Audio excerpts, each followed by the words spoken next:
Assalamualaikum warahmatullahi wabarakatuh. Pada kesempatan kali ini saya akan menceritakan secara singkat tentang perjalanan pendidikan nasional Indonesia.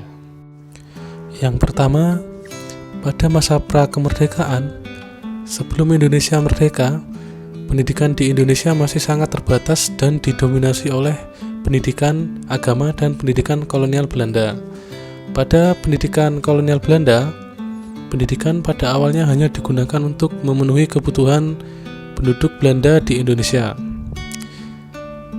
Dalam perkembangan selanjutnya, pendidikan digunakan sebagai alat kolonialisme untuk menciptakan tenaga kerja yang murah atau karyawan berketerampilan rendah yang sangat diperlukan oleh bisnis Belanda. Sistem pendidikan pada masa penjajahan Belanda merupakan sistem yang kompleks, karena dalam sistem pendidikan banyak terdapat diskriminasi.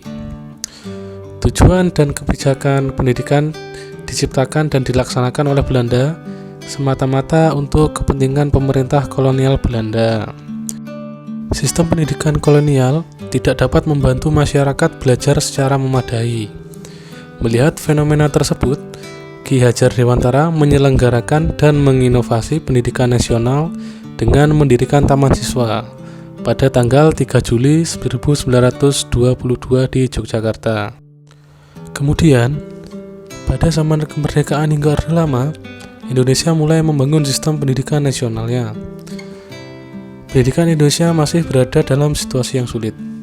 Bangsa Indonesia pada awal kemerdekaannya banyak mengalami kesulitan dan banyak perubahan, sehingga tidak hanya dalam bidang pemerintahan saja, tetapi juga dalam bidang pendidikan. Pendidikan nasional berupaya untuk mendidik warga negara menjadi manusia yang sosial, demokratis, dan bertanggung jawab.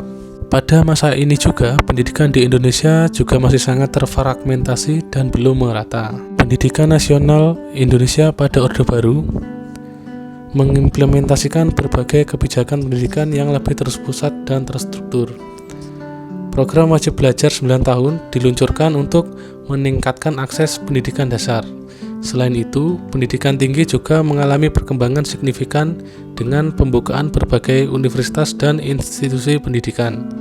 Kemudian, perjalanan pendidikan bangsa Indonesia berlanjut pada masa reformasi dan masa saat ini. Pada masa reformasi, yaitu pada tahun 1998, Indonesia mengalami perubahan besar dalam berbagai bidang, termasuk pendidikan.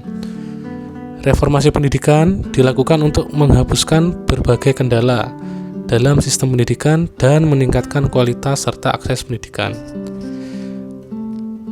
Kualitas tersebut dapat dilakukan dengan mengeluarkan program Kartu Indonesia Pintar dan bantuan operasional sekolah atau BOS.